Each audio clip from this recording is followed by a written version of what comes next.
What up, podcast world? This your dude, Walt Lee Dundilla, the Popper, Mr. Activelli.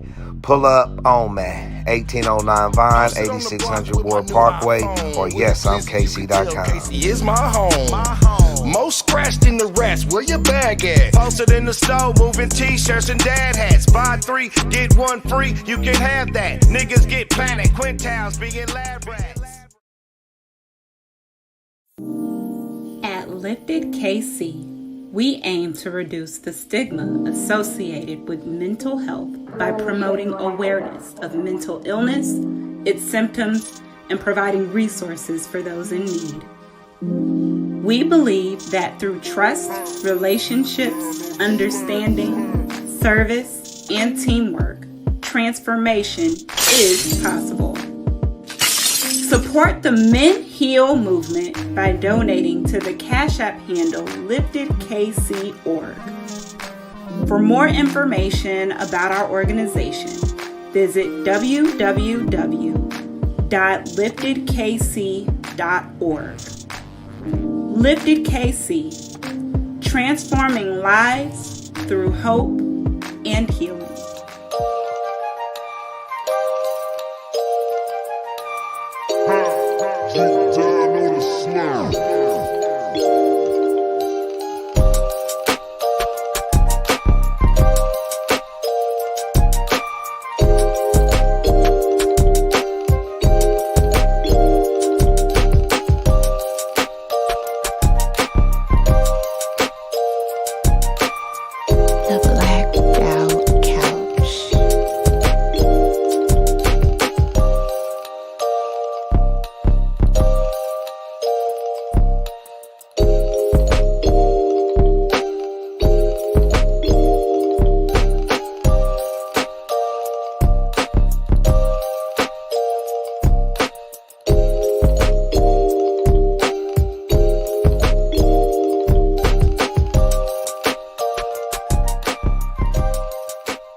To all my brothers, all my sisters, to any and everyone tuning in and trying to navigate this thing called life.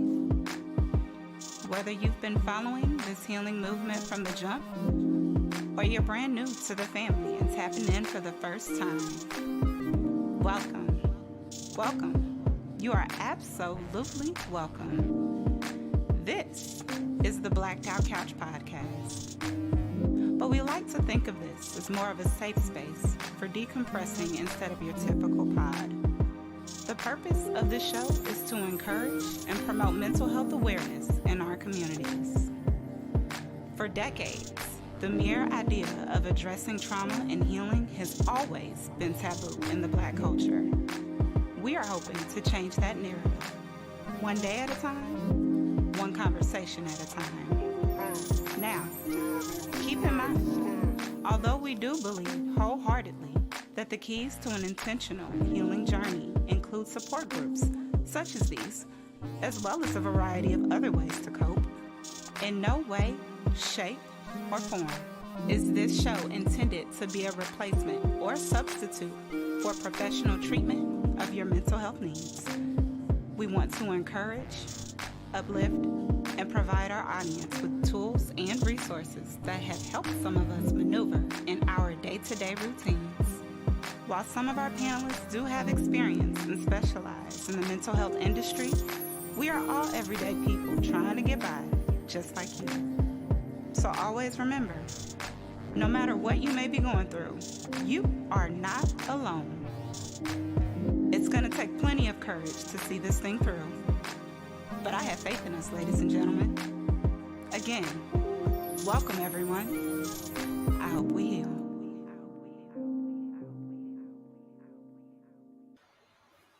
All right, so let's get into it. This is episode 1 of the Blacked Out Couch Podcast. And in case you didn't know, this show will not be co-ed. And what that means is each episode will focus on a specific gender group. One for the brothers and one for the sisters. Now, let's be honest. There's a lot of pain and division between black men and black women in our community. And honestly, before we can truly begin to fix us as a whole, we need to have some accountability conversations amongst our own peers, uninterrupted, unfiltered, raw, and uncensored. So tonight, it's all about the brothers. Fellas, y'all ready to do this? Let me see who I got on with me, man. Who I got on this couch tonight with me. All right, give me a second. Let me get everybody in here. Okay. Who we got out here? All right, so listen, man. Tonight is our first episode, man. So I think it's appropriate that we do some lightweight introductions to see who we got on the couch, who's joining us tonight on this journey. So I'll start off with my brother. I just go in order of everybody that I see on the screen. So I see my man Marcus. My brother Marcus is, me and Marcus, we go way back, man, to college days. Very good brother, man. Marcus, if you wanted to give the people a little bit about your background and who you are, go ahead and do that right now. Hey, family, how we doing? Marcus Freeman here, associate pastor of a local ministry in the Dallas-Fort Worth area. And that's all I got for right now. All right, brother Marcus, we're going to do our temperature check. On a scale of 1 to 10, how would you rate your mental health today? Today, I'll say I'm around an 8. Oh, that's good to hear. Sounds like you're in good spirits. Why you at an 8 today, brother? I believe it's my faith and, hey, not letting anything hold me back, controlling what I can control. Good to hear. Good to hear. For sure. All right, so we'll move right along. All right, next to my brother Marcus, we got brother Bert Rogers. Brother Bert Rogers is a brother that I met through some networking on social media, and he's actually a professional in the mental health industry. So, brother Bert, if you want to unmute your mic and give us a little bit of spiel about who you are and what you do. Yes, I am Bert Rogers, a mental health therapist. I have been in the field now for over a decade now. I work predominantly with trauma and gun violence. I see teenagers and adults between the ages of from 13 all the way up to 90 plus. And I'm a part of a group practice called Midtown Psychological Services, and I've been there for the last since 2015. I've been with contracting with Ad Hoc Group Against Crime as a therapist since 2014. All right, brother Bert, we're gonna go ahead and do a temperature check. On a scale of 1 to 10, how would you rate your mental health today? Today it's hovering around 8, 8.5. The 8 is looking more 8-ish because I watched Snowfall last night. No spoilers, and so stressful, man. So stressful. But on the flip side, though, I got an opportunity to hang with my daughters tonight and have some video game time. We played Mario Brothers, and then I got a chance to go running, boxing, and lift some weights today. So I'm actually in real good spirits. I had the energy today to get moving around. I really love that kind of stuff. That's good to hear, man. Glad to hear you at an 8 today. Appreciate that. For sure. Good to see y'all too. It's always good to see y'all. Damn right. For sure, man. It's good to be here, man. Like I said earlier in the introduction, man, it takes a lot of courage to do what we've all agreed to do and come together to kind of kick this movement off, man. So I do appreciate seeing y'all on the camera every time that we do check in with each other and chat. We're going to move right along. So I got my man down at the bottom of the screen, my man G Don. G Don is another brother that I met through some social media networking. My brother, do you want to give the people a little bit of a background or introduction and who you are, what you do, brother G Don? Yes, sir. Yeah, I'm just a guy who believes in mental health. Like I always say, you need to quit being a bitch and go to therapy sometime. Damn right. And it ain't always about whatever you think it is. Sometimes it's just to be about the man in the mirror who need to go do some healing. Yeah. So, yeah, that's what I believe. That's what I preach, and that's what I advocate for. All right, G Don, we're gonna do a temperature check. So on a scale of 1 to 10, how would you rate your mental health today, big dog? Yeah, I'm like at a 4. Talk to us. Now I'm if it's cool, I'm a hold off until all the rest of everything else is done. But I'm a share. That's cool. Okay, for sure, right on. All right, well, look, man, G-Don, bro, I definitely appreciate you joining us tonight, man, and just supporting the movement overall in general. You was one of the first people, bro, that I thought about, man, when we came up with this project and this podcast, and it was definitely because of that tagline, man, because that's how I met you. You hopped in the clubhouse room, and you said that this is the motto that you live by, and a lot more black men should kind of take this sort of an attitude towards their mental health. And you said, quit being a bitch and go to therapy. And that stuck with me for forever, man. So ever since, man, definitely, man, welcome. Glad that you're here. Let's move right along. My man, Zaire is the next brother on my list, man. Now that's my nephew, man. Met Zaire through some social media channels, and he's definitely an icon in the town. So Zaire, do you want to talk to the people and give anybody a little bit of a background about what you do? Yeah, definitely. I'm big on mental health. Like I said, I went through a lot of traumatic situations in regards of like losing my mother. But as I got older, I learned to adapt to a lot of things. So I'm currently good. You know what I'm saying? So I'm big on mental health. I'm one thing y'all don't know about me. I joke a lot. So you know what I'm saying. And joking pretty much helps me. It's my medicine,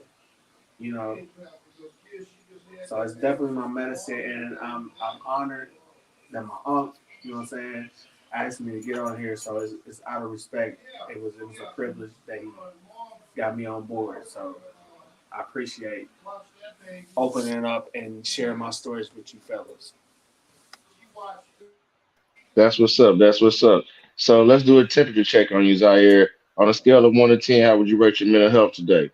I'm at an 8.5. Today was very much so productive. I got a lot of things done, and I was like a little kid at Christmas tree ready for this whole meeting to occur. So it's definitely, you know what I'm saying. I appreciate everything that's going on. So I said 8.5. It could be better, but we're gonna settle with that for the moment. Nah, that's good. That's good. That's good. That's high. That's up there. So it's good to hear. For sure, for sure. So I'll go ahead and introduce myself. I think I might have forgot to do that at the top. All of you brothers know me.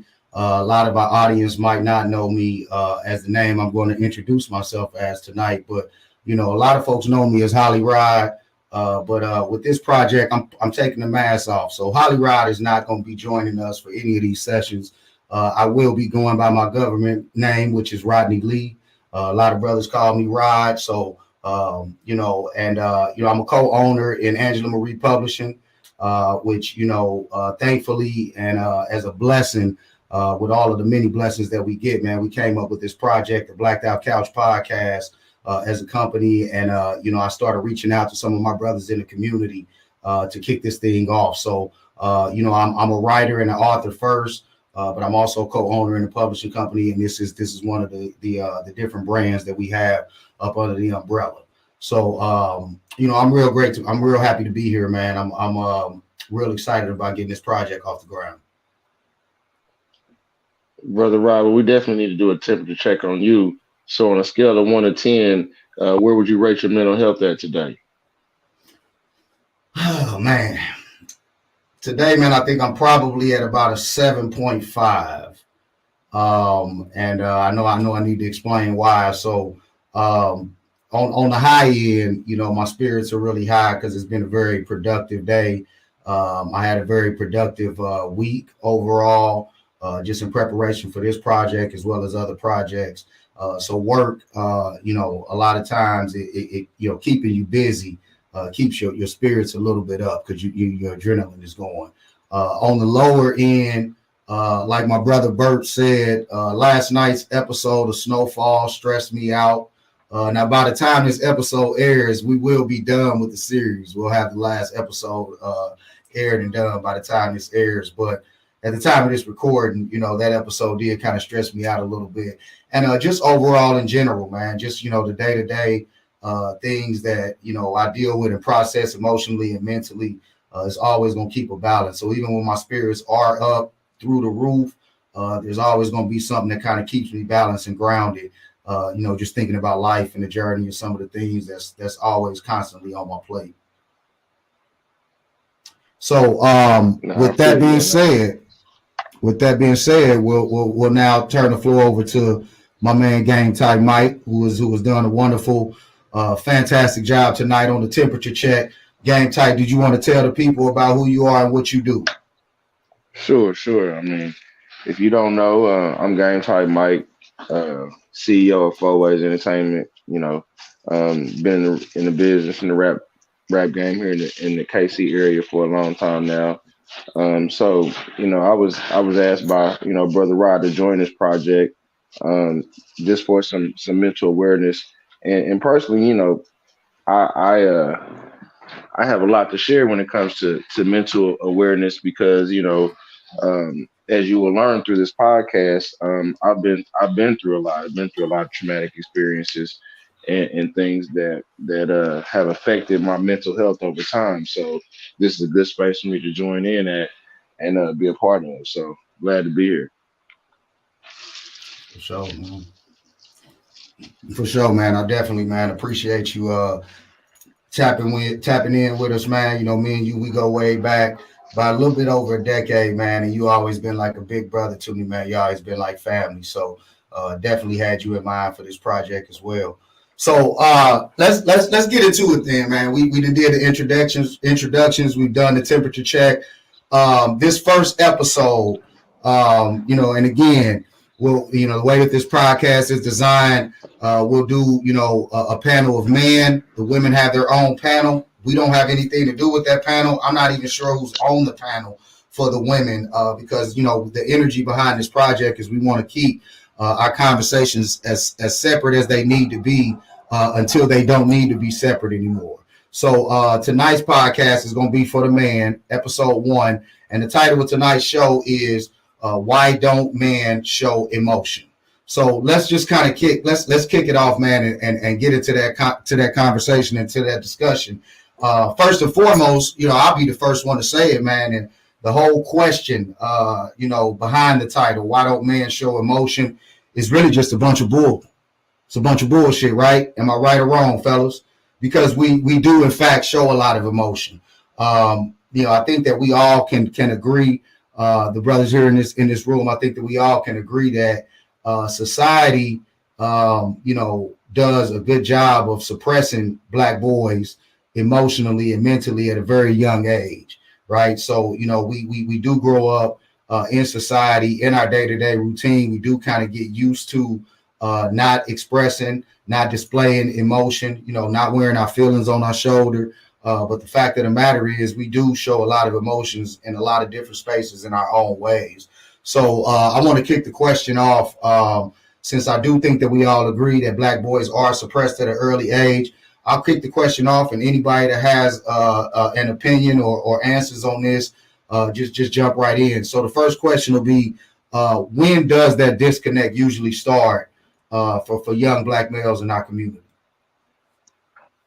Yeah, I say like 4 or 5.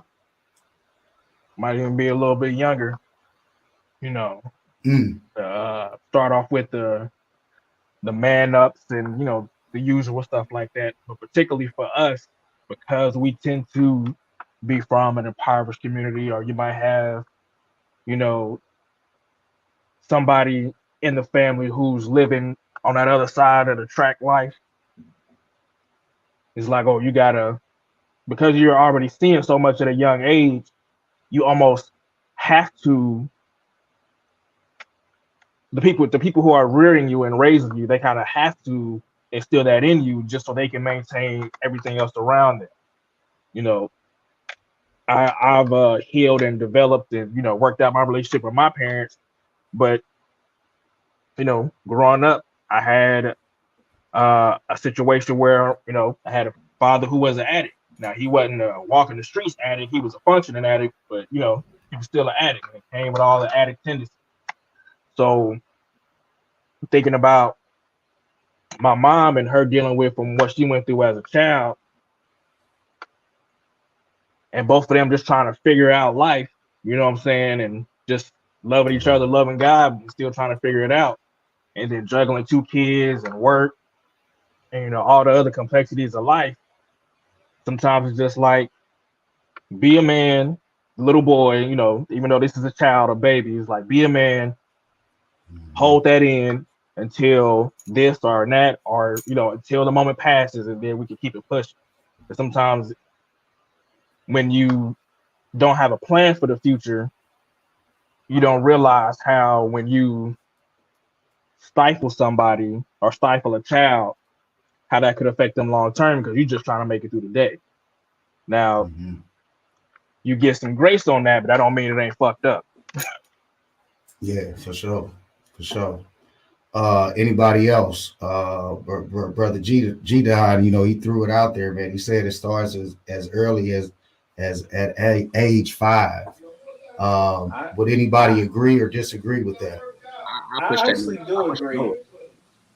I actually do agree, especially if you're coming from a strong Black foundation of a family, like a mother, like my mother, prime example. God rest her soul. She always used to tell me, "Don't be a bitch, man up." You know what I'm saying? Just you know what I'm saying. In this world, nobody's gonna feel sorry for you. So it's just like, okay. As I got older, I started to really realize that as much. So, So, Rod, this is Marcus. I can go ahead and interject a little bit. Okay. While we're waiting on Z to get back in. That's I want to say that's kind of a trick question because it depends on your surroundings. Those that were, your siblings, your parents, your kin folks, those that are in your neighborhood, it all depends. So, we hear 4 or 5, but it actually may be a little bit sooner than that. And one of the reasons I say it depends on those that are in your surroundings, simply because depending on the age, they could already see something that's in you. And they kind of know what you're going to be facing out in your environment and so forth. And so, we use the word suppress. I don't want to use that. I don't see that as a negative term. Most times it is, but I don't want to use that as a negative term because it could just be preparation for what you do have to deal with in the upcoming future. I agree. And I was going to say. Go ahead, GT. No, I was going to say I agree because I was going to say I think the demographic has a lot to do with it as well. I mean, I know, back as far as I can remember, the where I come from in my neighborhood and in my family, the weak get eaten alive, and you get bullied, you get mistreated, you get talked to inappropriately. So it was a must that you didn't show signs of weakness and that you, as they say, man up. Don't cry, don't shed any tears, and so.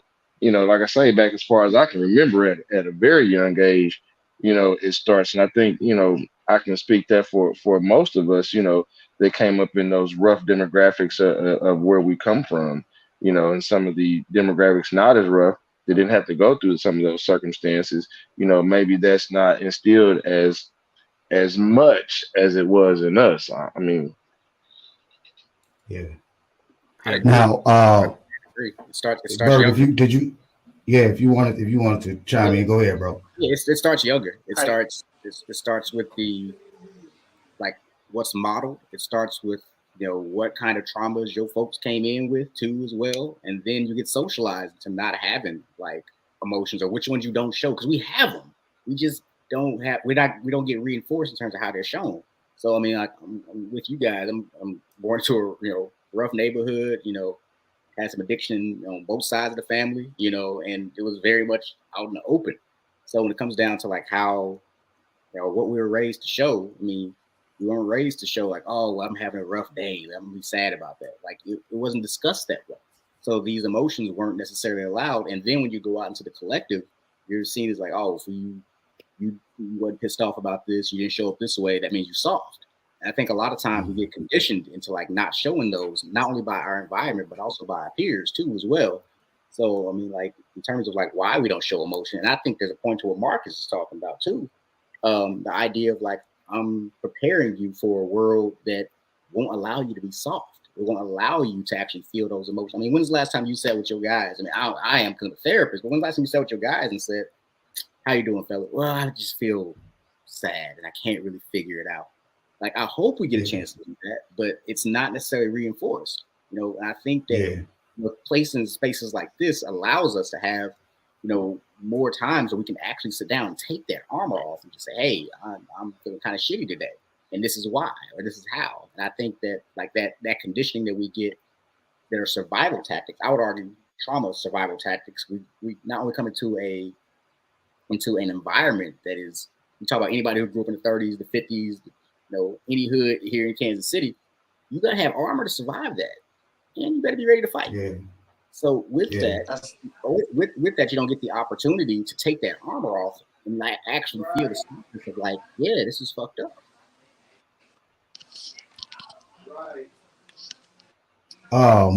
So, you know, you brothers all bring up a real interesting dynamic, and I just want to, you know, make sure I'm following it right. What we're saying is, for young Black boys, like Marcus, you know, alluded to, brother Rogers, you also spoke about this, preparing you for the world that you have to live in. So I believe that what we're speaking of is the dynamic of there's two different Americas that we grow up in, you know, as Black people, versus you know, some of our other peers, right? You know, outside of our race, there's just a different set of rules. There's a different you know, different dynamic of the way that you're going to be treated, not only by your peers but by other groups as well. So you guys, what it sounds like we're speaking to is the concept of sort of hardening your outside layer as a young boy, and sometimes, like Brother Marcus said, sometimes that's not with negative intention. Is that the way that I'm understanding this? Yeah, I don't think it's malicious. Oh, my fault, Marcus. No, go ahead, brother. Go ahead. Yeah, I don't think it's malicious. I don't think. I mean, I think I've seen some cases where it was malicious. You know, it was intentional. But I think that our communities were preparing. I mean, like we talk a lot about snowfall, but that kind of space really did exist. Like if you of a certain age, you came of age when, you know, hoods was, you know, shooting at each other. We talking about like being an ad hoc. We're talking about a climbing murder rate here in Kansas City. People, even if you're not off the porch, you still exist in that community. So there are certain things you have to be aware of in order to survive in said communities. So the skill set we have to use to navigate that space is a whole lot different than what you're going to see in some other suburbs here, even in the city. Like there are things that you and I have to worry about that folks from other hoods don't have to worry about. I mean, some folks don't even, like, I don't know, myself, I rarely even like, you know, pull into my parking spot. I'm backing in so I can pull out. Like that's something you don't you don't necessarily think about until you see, like, why are you doing it that way? Or I even if I'm going to a friend's house, I'm not gonna sit outside your spot and just sit there and wait for you to come outside. I'm circling the block while you're inside. Wait till you come outside. Mm-hmm. Yeah. But and again, like we don't talk about like what mental effect that has on us. Yeah, absolutely. So for me, man, I don't think that I disagree. I do think that it does start at a very early age. I think some of the habits that I picked up along the way, I can't even trace them, right? I can't trace them back to like, where did I even fucking learn this? Like, you know, where did I learn how to speak like this? Where did I learn, you know, some of the ins and outs? You know, Black folks, man, we got a lot of, you know, hood hacks. We got a lot of, you know, secrets that we use to be tactful to get by. And it feels like, you know, I was born or came into the world with a lot of those dynamics, but I know that wasn't the case, right? You had to learn it from somewhere. So what that tells me is, you know, we learn a lot of this at a very, very early age. But, you know, a lot of you all already answered this, right? You know, I think the next question on the list was, who teaches you that, right? Who teaches you that, you know, boys don't cry, that you can't be soft, you gotta you gotta walk and you gotta talk a certain way. You don't let people pick on you. A lot of you all said that starts with the parents. But again, I don't necessarily remember where some of the origins was for me. But what I do remember at a young age is that some of that behavior I did pick up from, some of my older cousins, some of my uncles, some of the other kids in the neighborhood. You pick up on those things at a very young age. And for me, that's who I can trace it back to. Not saying that there wasn't any of it coming from my parents. It's just that I don't, when I think back, as far as I can remember, I think about older cousins, I think about uncles, I think about other kids in the neighborhood that I grew up in. So who would you guys say, if you haven't already answered that question, who would you say introduced you to sort of this harder dynamic that we grow up within? For me, I could say without question, it was my father and my older brother. Just growing up, my pops is from Compton, and not like LA, like nigga went to Compton High. So everything that was going on, that was going on there, eventually made its way here. The gangs, the colors, all of that, and so he started arming me and my older brother, and my older brother being stewardess older sibling, just reinforcing lessons he learned from the father.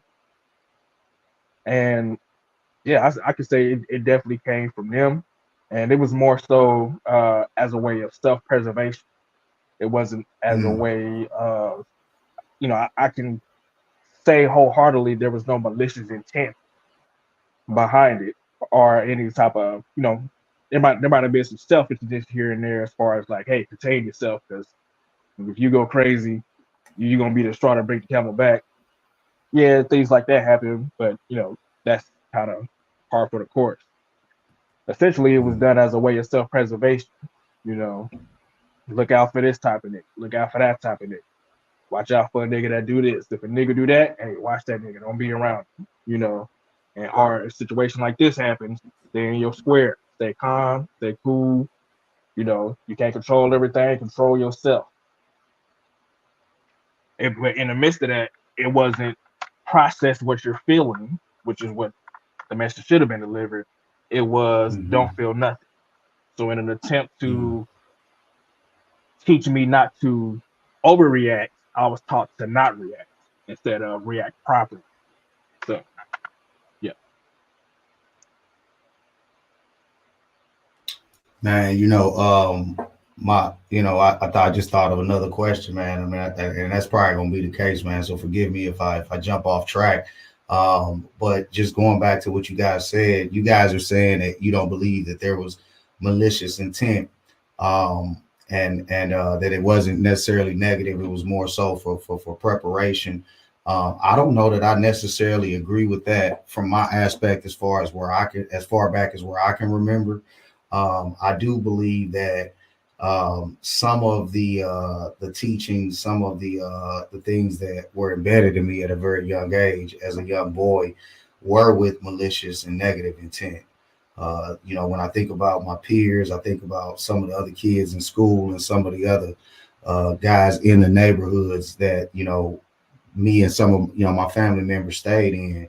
All of that shit was negative. When I think about just the whole introduction to gang culture, for instance, we brought up gang culture, right? Yes, that is something, a dynamic that as a young Black male, you do need to learn about and be taught about for preparation.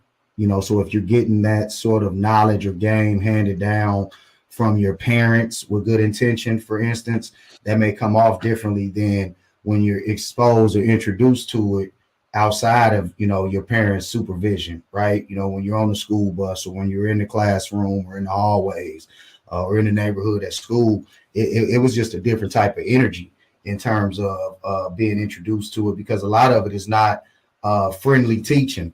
a lot of it is you learning the hard way, right? So real funny story. Not really funny, man, but it's just something that I rarely talk about. But I'm here in St. Louis now, and this is where my mother's family is from. So my father's family is from Kansas City. My mother's family is from St. Louis. So I've always been back and forth throughout the years, right? My mother passed away in '93. And at that point, they moved us permanently back to Kansas City to be with my father's side of the family. When we moved to Kansas City, at that point, I was 14. Coming from St. Louis, the gang culture had already made its way to Missouri. So I was, quite familiar with Crips and Bloods and how all of that worked, right? When we moved to Kansas City, my grandmother stayed down on 12th Street. So she was in the projects, and anybody that's familiar with the town, 12th Street, that's a Crip hood, right? When I got to Kansas City, man, I never forget.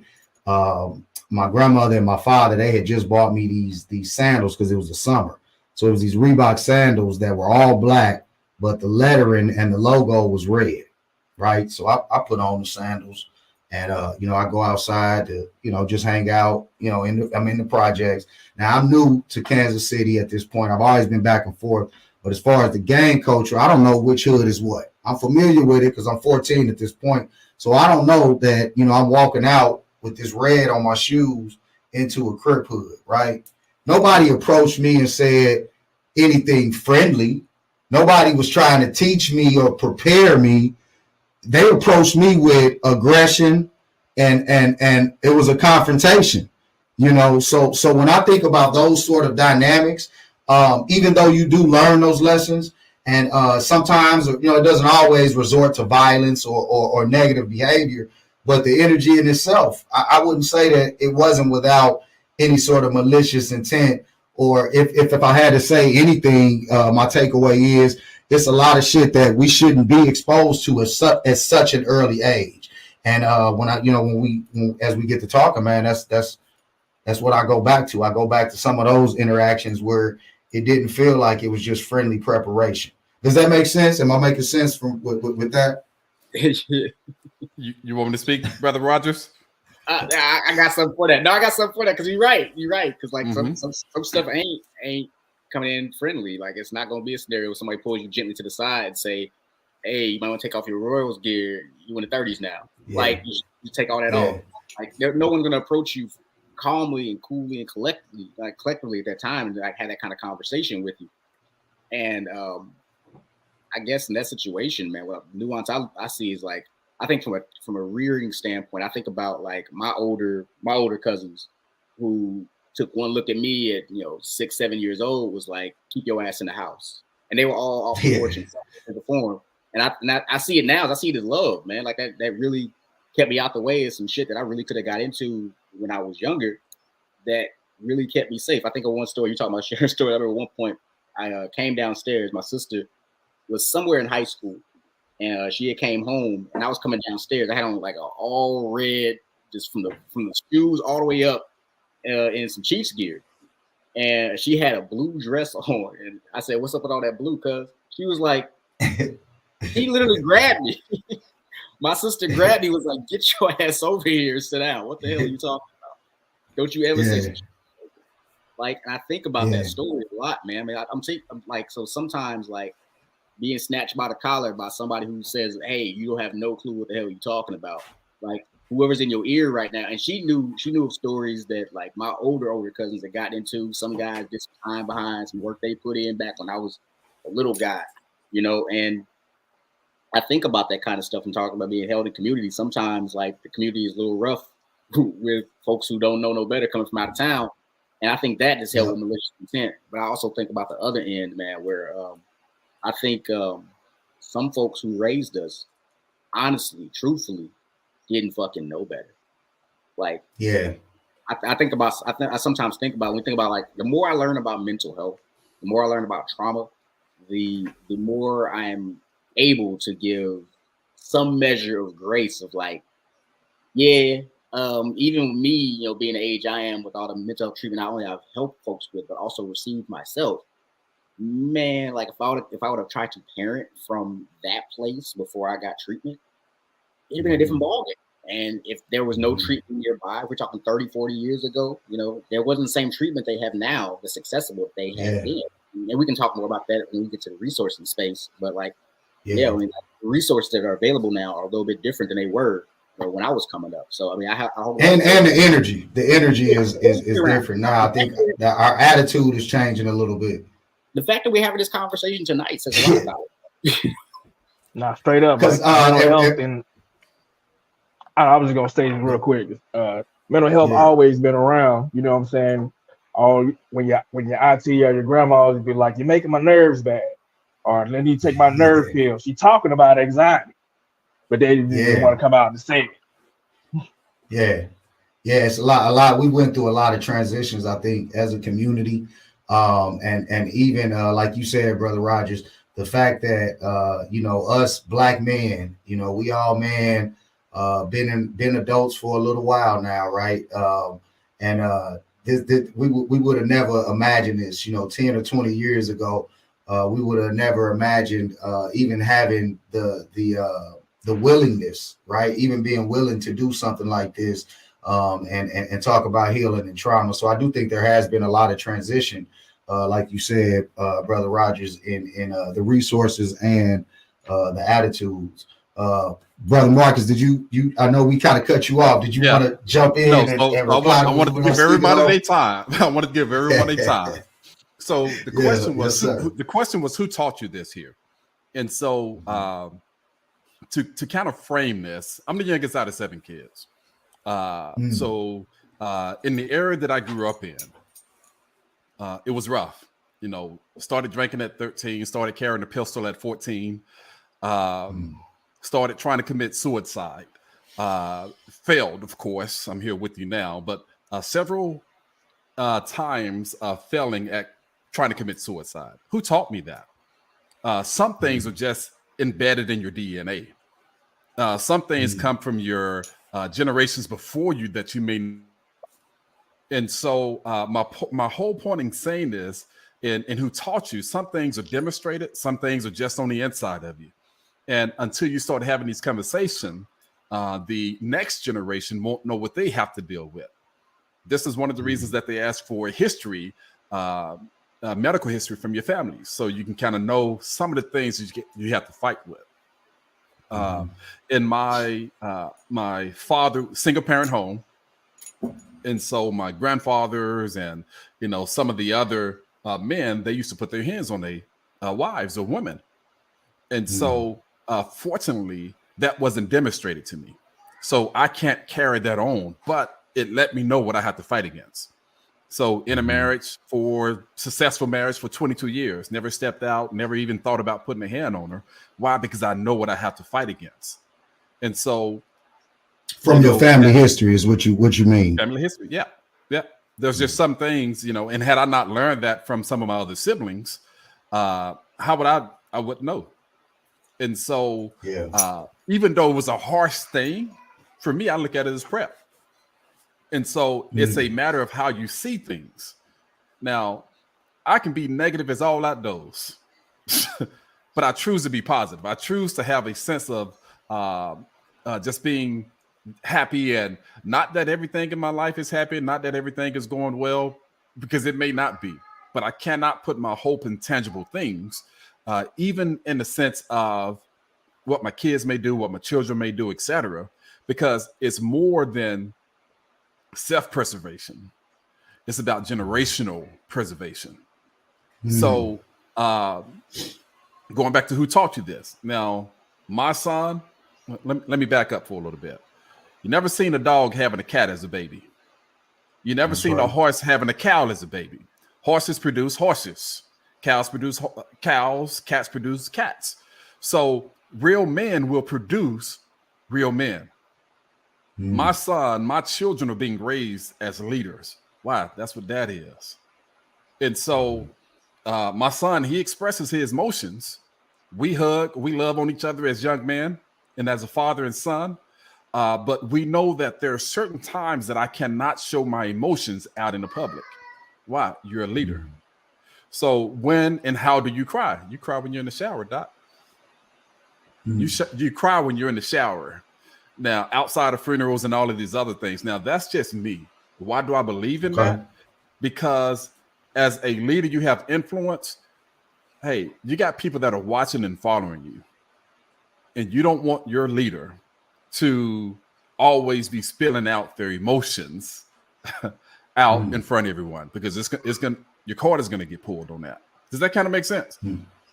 And so my question would be, just to interject really quickly here, as far as being a leader and kind of, not showing your emotions in public, would you say that that's something that is more expected of men in general, or is that more, specific to Black men?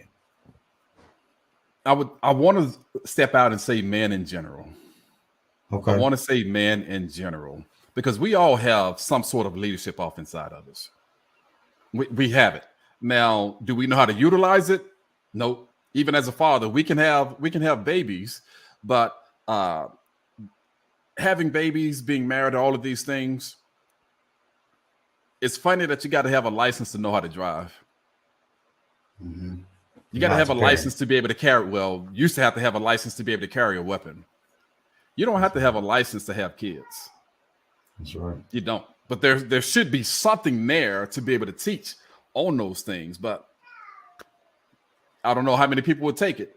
But I could say from myself, it's needed, because having babies, it doesn't make you any smarter when you have babies.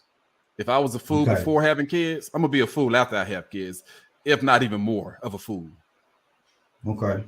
So I'll digress. That make total sense.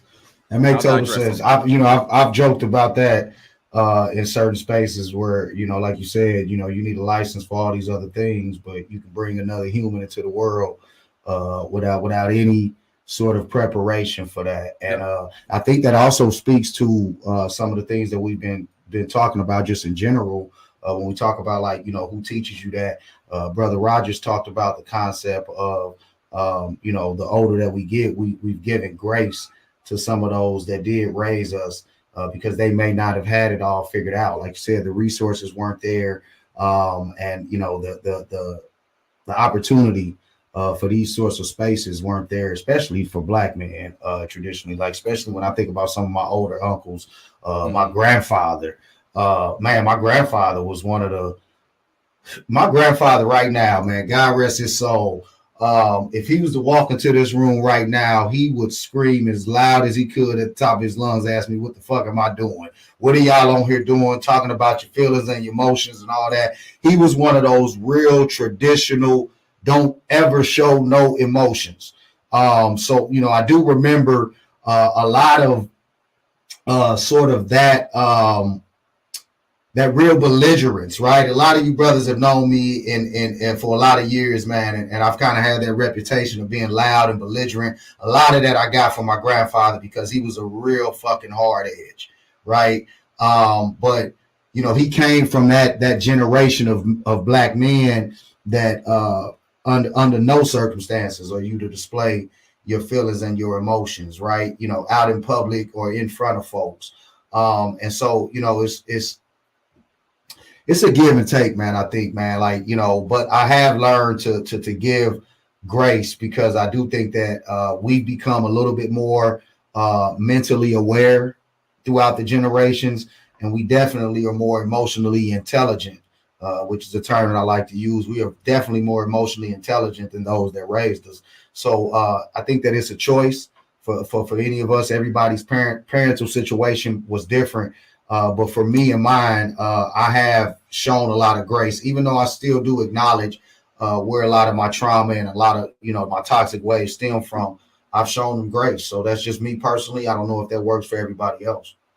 I think people generally do the best that they can with what they have. People generally do the best that they can with what they have. Nobody's out here just trying to F up just off of GP. that ain't us, man. And that's, some people that have gotten, dealing with issues on drugs or whatever. But man, if people can get off of this stuff, they would. they doing the best that they can with what they know, bro. Mm. Hey, because go ahead, Game I Tight. think Game Tight, you muted. I think you trying to speak. Go ahead, Game Tight. I was just saying, playing with the cards they was dealt. You know, sometimes you get a shitty hand, but you still got to play. Unfortunately. So, and you speaking just in general, just maneuvering through day-to-day routines and that sort of thing. That's what you're speaking to. He was saying, you know, people doing the best they can with what they have.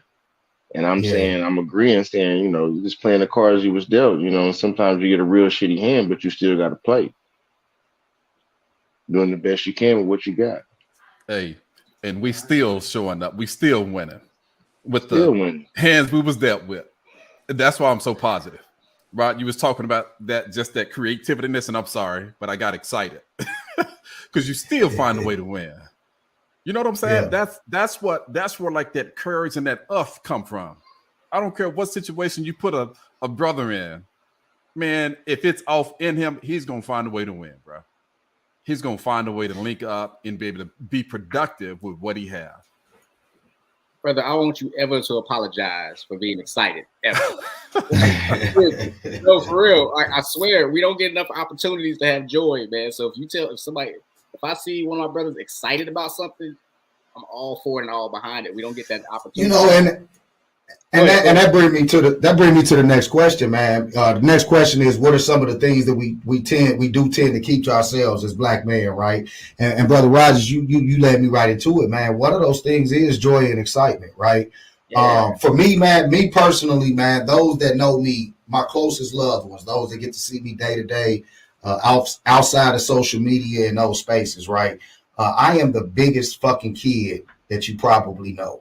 Right, I am a nerd. I'm into Star Wars, Game of Thrones, all of the things that that I hear that at a young age, because those are the things that you get made fun of for. Right, people poke at you for just being sort of that nerd, that geek. Right, so that was something that I hear for myself, and as well as the excitement and the joy that I get, man. I'm telling you right now, if you know me, and I'm a Star Wars fan, if you put me in a room with a couple of other Star Wars fans, you'll see a different, my whole face lights up, man. There's a different level of excitement there, right?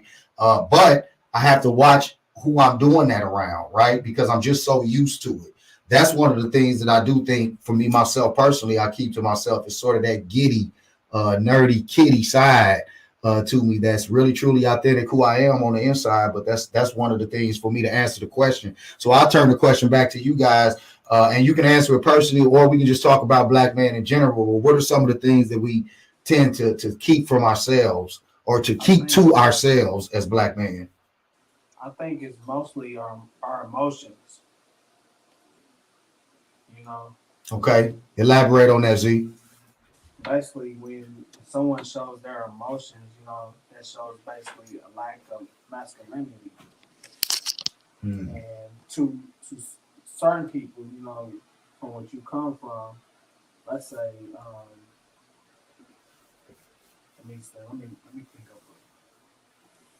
of a good way of just basically putting it in perspective. Let me see. Take your time. And y'all can hear me all right? For sure. Okay. Some people, they falsely believe that men don't have feelings.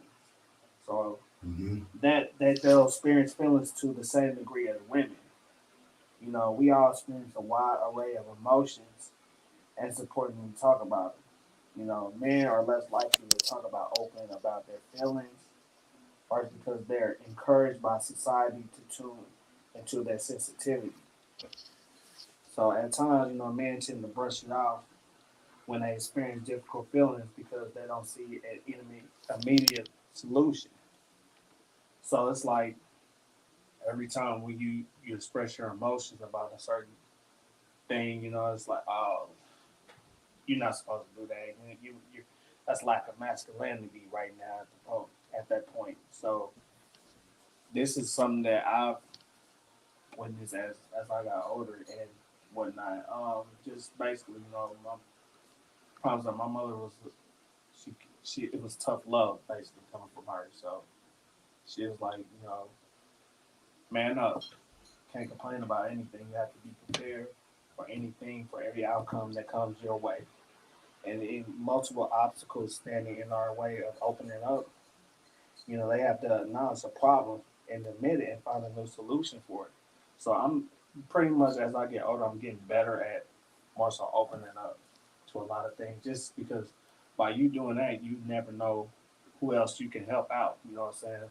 It could be somebody just really down, you know what I'm saying? So you tell your story to someone else, it could be very much so, pretty much, how can I say it? Like, you can help somebody, man. You know what I'm saying? Yeah. Yeah. Like, I think you brought up a real, and I didn't mean to cut off anybody, but I'm going to be real quick, I promise. But you brought up a real good point where you said that, society thinks that men don't show emotions or that we don't have feelings, express feelings in the same way as women. And, I've always been against sort of that notion of thinking, because I think that all humans are expressing emotions, and at all times, right? Even nonchalant, even unbothered, that's still an emotion, right? So, I think that we've kind of gotten that wrong as a society and concept in terms of what emotions truly are. I think in our community, in our culture, when we say things like, get out your feelings, or why you so emotional, we saying it sort of in a negative connotation, where we're really referring to, we're really trying to, calling you soft, right? As man, yeah. we calling each other soft, and, why you acting like, I think, when we were younger, we would say you acting like a bitch, right? You acting like a female just because you are displaying some level of emotion, right? But, I've always believed that, even anger, even, being extra hard and extra tough, those are all displays of emotions. I don't know if anybody agrees or disagrees with that. I definitely agree. Absolutely. Definitely agree with that. The thought process I had as y'all were talking about is you got to feel safe to display the vulnerable emotions, though. Right. You got to feel safe. There are certain things that I didn't share or talk about, with certain folks, like as working with homicide survivors. I also am myself a homicide survivor. I lost my brother back in 2007 to a homicide when he lived in Chicago. And, there were times people would ask me how I'm doing. And I would tell the biggest lie of all time, which is I'm hanging in there. I'm fine. When I was actually falling apart. I'm a college kid who just had my world ripped apart. So, the thought process behind it of saying, like, we often will tell people, I'm fine, I'm cool, I'm all right. Mm-hmm. And often it's not necessarily a reflection of what we're actually feeling. It's more along the lines of, like, do I feel safe enough to go into this story with you? Do I feel safe enough to tell you exactly how I'm feeling? And I think a lot of times when we talk about, like, that dynamic, I think as men, it is our responsibility to create a container for us to feel safe to talk about this kind of stuff. So I think, even retiring, like, if we're being serious with each other about retiring words, like, calling somebody soft or a bitch or whatever else, because they're actually sharing like genuine emotion, I think what ends up happening is we end up isolating each other through that process, because now you got a bunch of guys who are feeling some real deep shit, but can't share with the guys they care about. You can't share with the people that you feel close to. So that's why we have guys who's like, I didn't even know he was suffering that much. What happened to him? I'm trying to tell y'all. We hear that far too often. Yeah, sometimes they pertain to making it into a joking matter, like, yep. And that's really an issue in regards to that, Hey, I know we got to take a break here in a minute, but I believe we are selective with the emotions that we share, similar to what Brother Rogers mentioned. We're just selective on it. And then the other thing is, if you can't help me with what I'm dealing with, why would I share it? Why would I share it? Okay. You know what, man? That's we're gonna come back to that, man. So hold on to that note, man. Let's take a quick time out, man, and a breather. And we'll come back and continue the discussion. Angela Marie Publishing presents, in association with the Blacked Out Couch podcast, The Healing Collection, featuring apparel with 10 unique designs to represent your healing journey in style. Also, check out the Survivor, our custom tote bag tailored for carrying those day-to-day loads. A portion of all proceeds are donated to mental health organizations dedicated to the culture and the community. Visit our store by clicking the link in the description or going to www.angelamariepublishing.com to shop now and support the movement. Let's heal.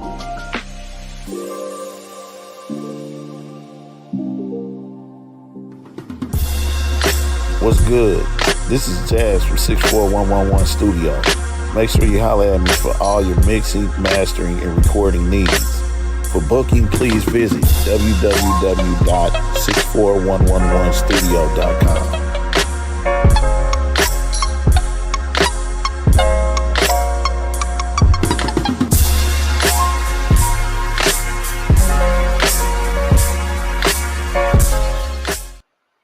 All right, so we back. The next question, man, and Brother Marcus, you left us with a real empowering thought. And so I'm gonna get into that in a question or two. But the next question that I do want to ask everybody is our lack of showing emotion, you know, as young Black men, as adult Black males, is the lack of showing emotion, is that a weakness or is that a strength? I'll let you guys chime in on that. Is the lack of showing emotion a weakness or a strength? What would you consider that? Well, I would go with something that I've learned along the way. I didn't learn this explicitly from therapy, but it's like something that came to me throughout, me getting my sessions, is that there's no such thing as a bad trait. It's all about the intent and the direction that it's pointed in and going in. So, for instance, I'm always calm, cool, and collected. Now, the downside of that is when it's time for me to be happy and excited, I'm kind of just like, sitting there having a good time or whatever. But on the flip side, when it's a crisis going on, I'm calm, cool. I'm still calm, cool, and collected, and I'm able to navigate through whatever situation I'm in. So it's about taking whatever trait you have and make sure you're using it and applying it where it needs to be applied and how it needs to be applied. So, the crux of my statement, to get off my soapbox, is there's no such thing as a bad trait at all. What are you doing with it? How are you using it? Are you directing it towards the right people, etc.? Okay. Anybody else? Is the lack of showing emotion a weakness or is it a strength? Context matters. That's what I say. Like, if you can see my hands, I can put my hands into a fist. A fist works just fine in a boxing match. But I want to approach somebody that I really care about or try to talk to them, reason with them with a closed fist. That works great in some context.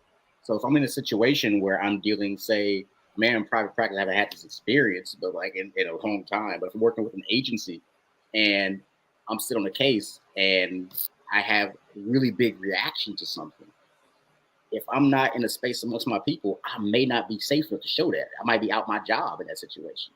So I can maneuver differently based on the situation. But in other context, absolutely, I'm going to share what I actually have. So I think we may lose something by wondering whether it's a strength or a weakness, but asking, is it in the proper, like my man said, is it in the proper context? Is it there are no good or bad traits? Is it a scenario where we find ourselves needing to show that emotion to connect and be relatable and such? Because otherwise we can find ourselves being cold and distant. If we find ourselves in where it may not behoove us to show every single emotion. It's kind of like, I think about The Godfather, where he said, never tell anyone what you're thinking. Sometimes that's helpful and sometimes it's not. It just depends on what context you're in. The tools we are given to survive are contextual. Like there are sometimes if I walked in my house in the 30s and like didn't lock my door behind me, and didn't double lock it, it's an unsafe issue. But I ran into that same situation when I was in college and double locked my door behind my roommate. Was like, what the hell, man? Why did you double lock the door, man? Nobody here is gonna rob you.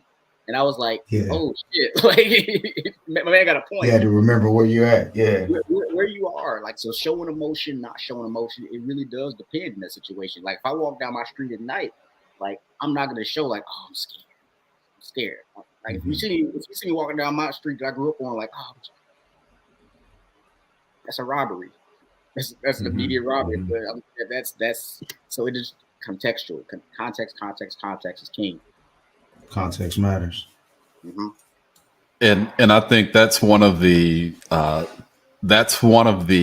shortcomings from us is not having that context. You know, being emotional out on the court is different from being emotional at work.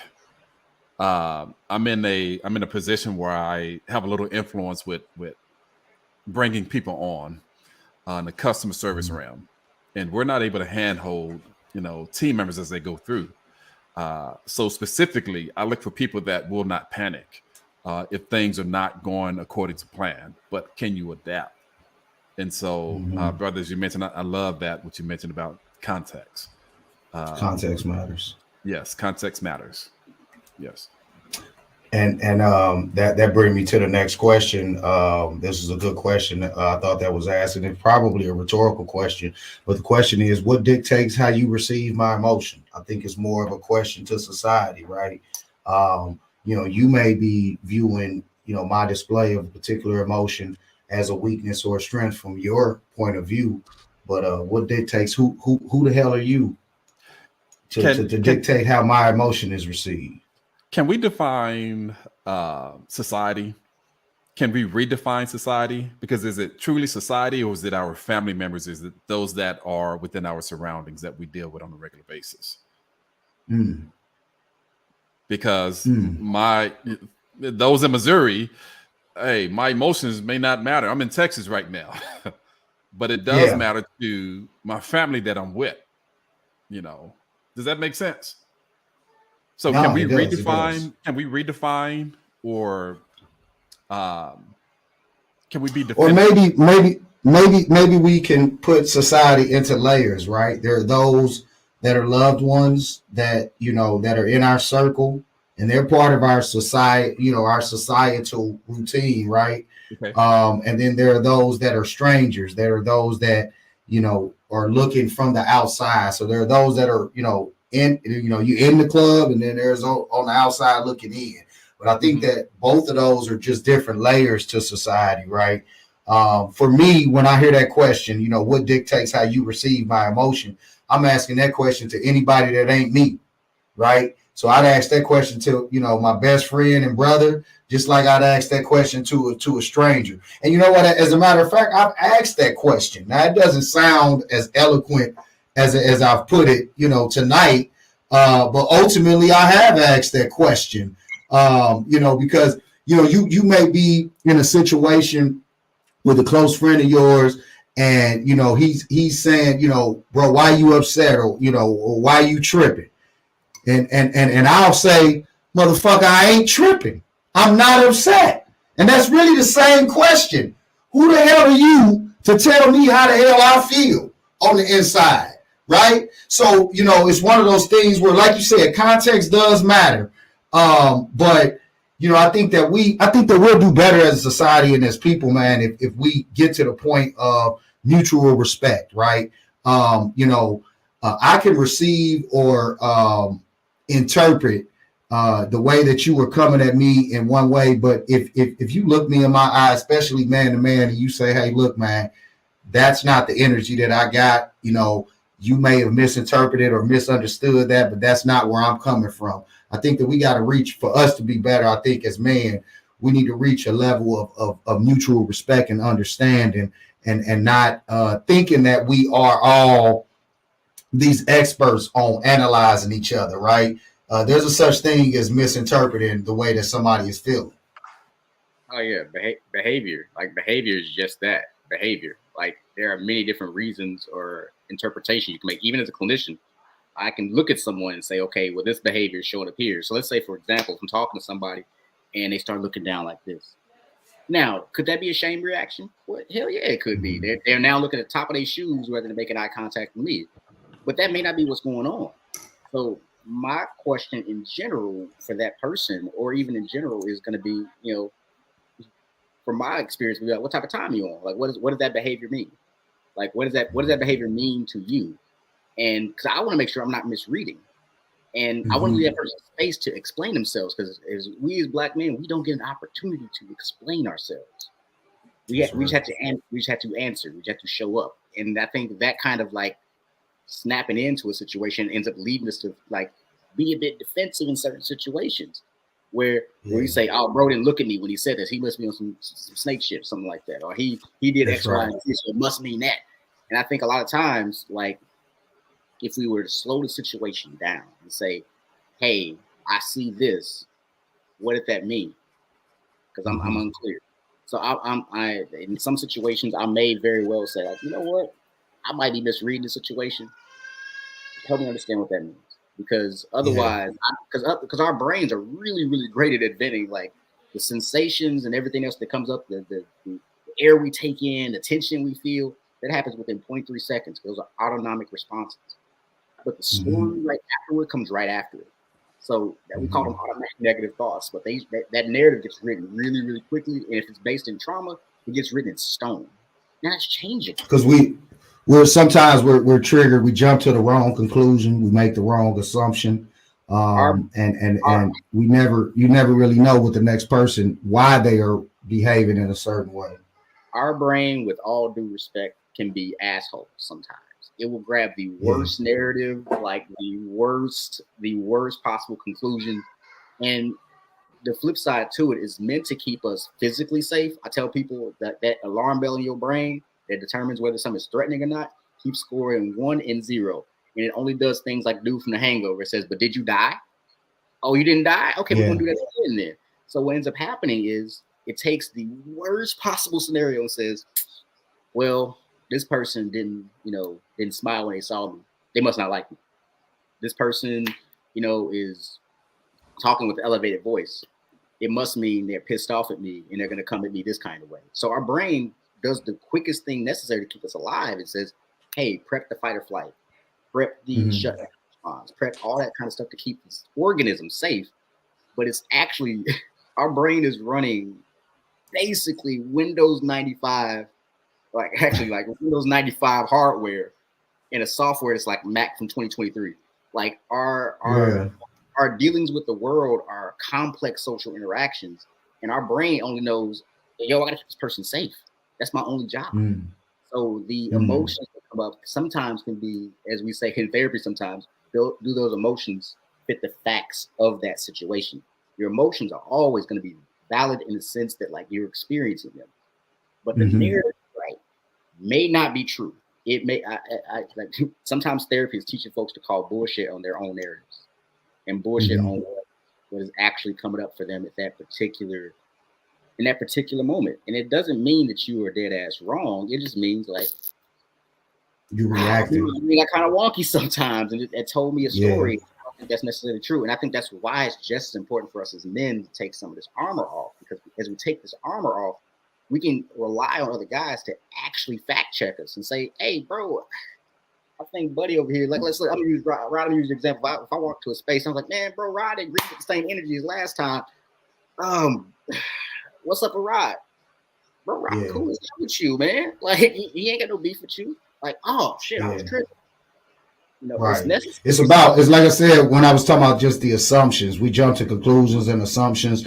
I think it's kind of natural for us to do that just as people in general, right? And what we got to do is we got to get better at asking questions. Sometimes, assumptions can be killed by just getting, a little bit more information and communicating. And Marcus, you look like you ready to go in. No, so I keep looking back at the question. The question was, what dictates how people receive my emotions? That was the question, correct? That's right. So what if a person didn't have sex last night with their wife? That could influence how they receive my question. What if they just absolutely just negative, period? That can determine, but I can't control that. I often say that we can't dictate how people receive us. We can't dictate how people hear us. So I'm not going to worry about it. Now, I try to be mindful. I try to be considerate. But at the end of the day, hey, that's between you and what you've heard. Now, I don't know what you've dealt with. And that's one of the reasons that I try to stay around an 8 for the most part. Because, hey, I don't want to get caught up in your mind. Because I may get caught up in your mind. If you can't deal with it, I sure can't deal with it. I'm not the doctor. And so that's beyond my space. But I try to focus on, I do a lot of reflection on my communication. There are times at work that I try to smile because my resting face may not be as pleasant without a smile on it. And so I have to do that because I'm a 6'6" brother, 6'6", tall brother, man, weighing 250. And so some people are just naturally afraid of my skin tone, which is unfortunate. Not knowing that, man, my heart is out here to help people and to be able to see people smile and happy and be fulfilled and being overcomers. So you was talking about those things that made you happy and giddy. Well, for me, it's seeing other people happy. I'm a natural resolver. I'm a natural resolver. You know, so me seeing someone that's heartbroken, that's hard for me.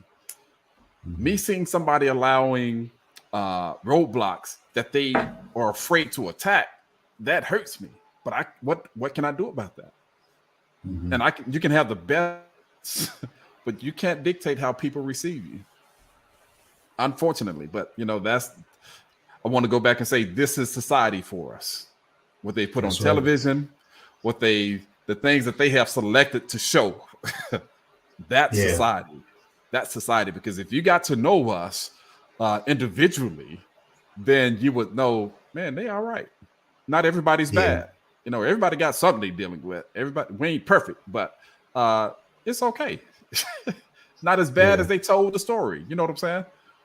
Yeah, that's right. You know, like I said, to jump to conclusions, you know, you make the wrong assumption. Then we start to formulate these own narratives in our head about each other. And like you said, Marcus, we got to learn as man that, you know, I can't control what the next person is going through, and what they're going through is really what's dictating how they're receiving what I'm expressing. Right. And we will never be able to control that. But what we can do is we can ask questions, right? We can not jump to those conclusions and not try to make those assumptions, but just get better or create a better habit or routine of asking questions when we read the room, right? When we either feel ourselves reacting in a certain way or see the next person in front of us reacting in a certain way, somebody's got to intervene and start to ask some questions so that we can try to, bring the energy down. But yeah, man, good stuff, man. Did anybody else want to chime in on that question? No, I'm good. Okay, so want to rephrase it for me, just so I can make sure I'm understanding it. So the question was, and I took it as a question to society. The question was, what dictates how you receive my emotion? Oh, man, I say what dictates how I would receive it would basically be, my own past and how, whatever issues I've come with, if you come up, we all got our own biases. Yeah, exactly. Like if you come up to me and you might be tired a little bit, so you're a little slump. If somebody who grew up and whenever their dad got tired, he got mean, that might be on edge, just off a natural reflex. So yeah, that's my answer. Got you, for sure. Z, did you want to chime in? I mean, as far as at times, let's say you said as far as how I dictate my emotions or someone else, I think the question I think when we came up with it might have been more rhetorical, but it was a question for society. It was kind of piggybacking off of emotions, the showing of emotions being a weakness or a strength. And then so we went into the next question. Well, what dictates how you receive my emotion? Right. So if you have any thoughts on it, man, you can give it to us. I mean, as far as I'm just more so speaking in general. So as far as men neglect to show their emotion because they're afraid of the repercussions of the situation. So Yeah. that's at times we try to avoid a lot of times of really saying how we can really express our emotions because we don't want to give out that impression like, oh, we're weak. Right. Get that, a lot of people, and you'd be amazed, like I see on social media with the people, they make particular statuses and stuff like that. Like, oh, if a man do this and a man do that, you know what I'm saying? And then when they come about with the status, like, why do men show emotions? I mean, look at all the things that you're saying right now. Like we're limited of doing a lot of things. So that's why I try to just kind of keep my like I said, I've grown to be older to pretty much show how to just cope with everything.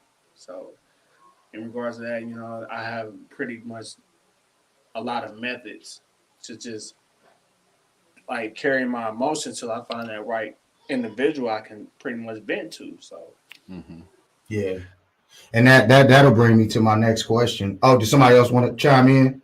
Well, I was going to say, kind of just piggybacking off of Z, we share emotions with those who we trust. Yeah, and that was going to be my next question. I was going to ask who do we express ourselves to as men, as black men? Yep, those who we trust, for the most part. You take it to God, He ain't gonna come back on you. But you share it with those that you trust, that there will be no negative repercussions. Mm-hmm. So even as a man that's been married for 22 years, there's some emotions I won't share with my wife.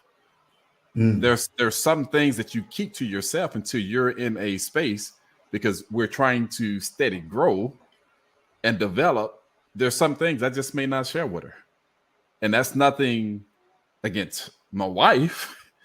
It's just some things I need to take to sacred. Yeah, and some things I need to just kind of let work itself out, because maybe it's a non-factor. Maybe it's something that's just playing with my mind that I don't want to pour her in.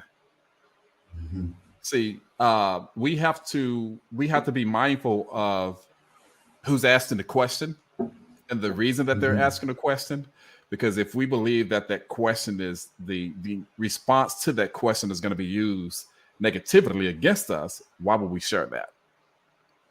Why would we share that? We wouldn't, So we have to have space. And thank you, bro. Thank you all that are on this panel, man. Because how else are brothers going to share it? I believe it was Jay-Z that said in one of his quotes, "Who do you go to when you're at the top?" When you're the head, I don't care if your wife is bringing more in the house than you, but if you're the head, you're the king. Who do other kings go to? We go to other kings. We go to those that will be able to handle and help carry that load just by sharing a little bit. So people may have input, but everybody ain't a king. There are times that queens have information for their kings, but at the end of the day, it's on the king. I definitely feel that. No, you good. I definitely feel that, man. Especially, like you said, there are certain things, and I'm the same way, man. There are certain things that I may want to process mentally on my own without sharing it with my wife or one of my other loved ones.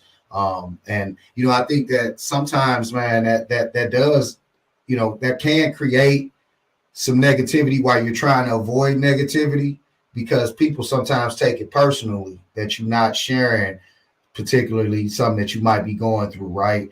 But like you said, we as men, we do express ourselves to those who we trust. And one thing I do know about me, while at the same time that there may be certain things that I don't express to my wife, man, my wife get the whole load. So the things that I do, that's who I trust the most with my emotional state of being, right? It's my partner. Right. She's my partner in life, right? So, it is a dynamic that does exist. But we express ourselves, man. We have these certain spaces, man, that we can do this in. Right now, we capturing it, we recording it, we doing it in this podcast, in this format. But I think that we've been doing this for years, man. When you go to the barbershop, we sit down as men, and we have black men. We have conversations in certain spaces. When we hanging with the frat brothers, hanging with the homies. Yep. There are certain conversations that we do open up, with those that we trust. So I definitely wholeheartedly agree with all of that.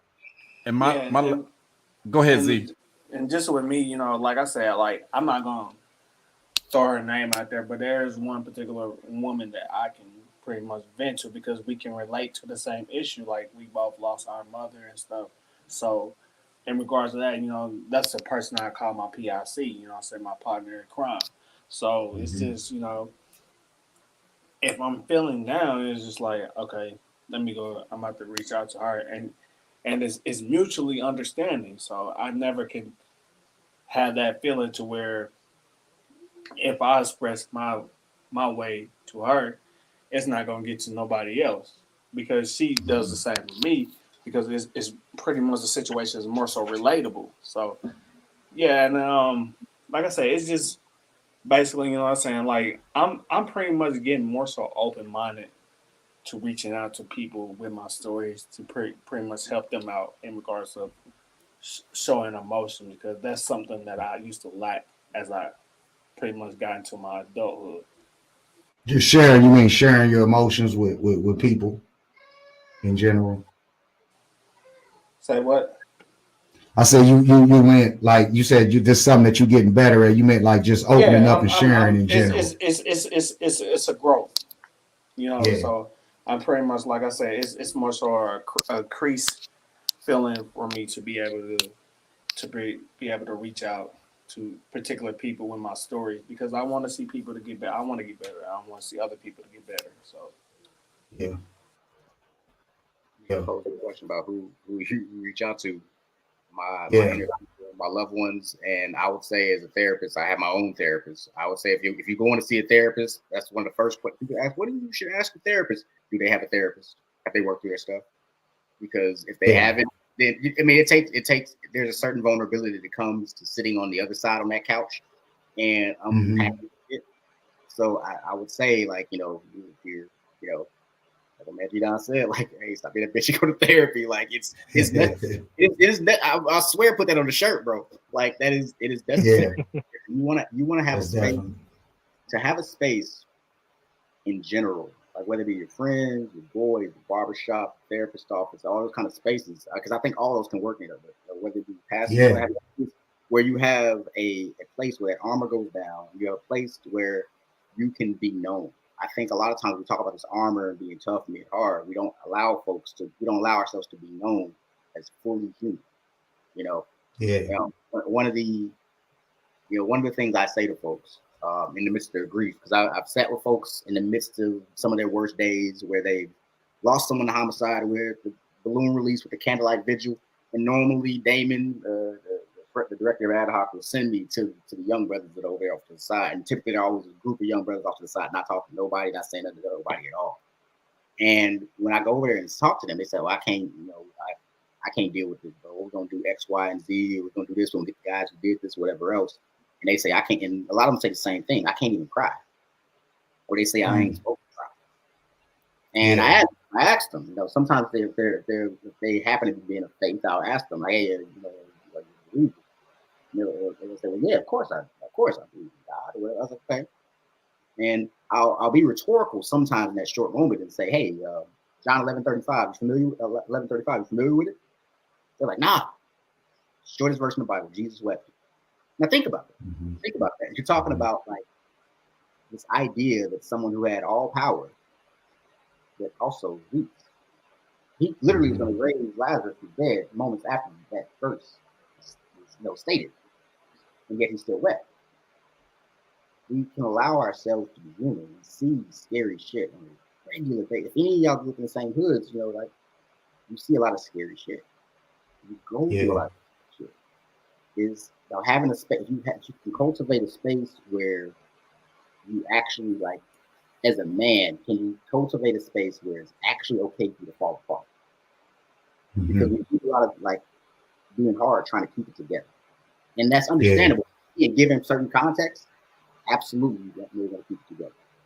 But you also got a place to have a place to fall apart too as well, and have someone care for you. And sometimes it always can't be your partner. Sometimes it always can't be your wife. Sometimes it always, but you want to have a community of people that you're That's able right. to say, yeah, hey, if I'm telling you, if you find a space where somebody can ask you, how are you doing? You can answer fully, honestly, and say, yo, how you doing? I'm actually kind of fucked up right now. That is really important, because if you don't have a space that you can say that, then all you're doing is carrying all your pain by yourself. Even if you got people around you, you're still carrying it by yourself. And I think that is, when I talk about the quickest way to tank your whole nervous system and tank your whole emotional system, that's it right there. Because some of this shit, I actually scratch that from it. A lot of this shit is too heavy to hold by yourself. You need community.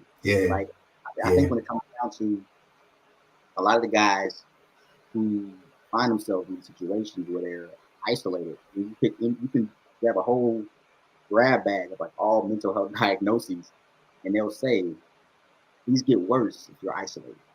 And unfortunately, society has forced us into a situation where to survive we have to be isolated. And in reality, that's actually the thing that's going to help us heal in the community. Yeah. No doubt. Marcus, did you want to chime in? Look like you had some.